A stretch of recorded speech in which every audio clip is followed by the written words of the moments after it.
Isa-isa mo talaga siya, hindi siya yung bultuhan mo nilalagay. Hindi ito.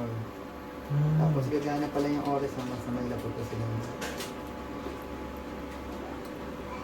Pero mainit na yan. Hmm? Mainit na yung mantika. Ayun lang siya. Ayun, once na nagbababos pa kasi. Kasi yun yung mainit na yan. Nakakaluto na siya.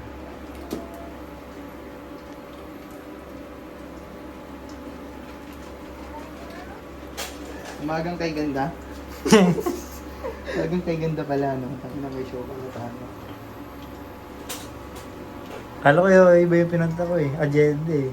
Ganda pa ako. Tayo malaki. Unang hirit pala eh. Marami tayong lahat gagawin niya. Unang hirit pala yung mga dadatnan ko eh. Yan.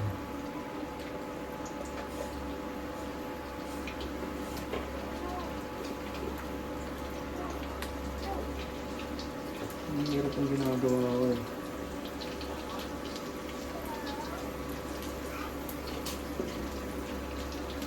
Ay, paniwalang paniwala yung dalawa. Nalilipat tayo. Oh,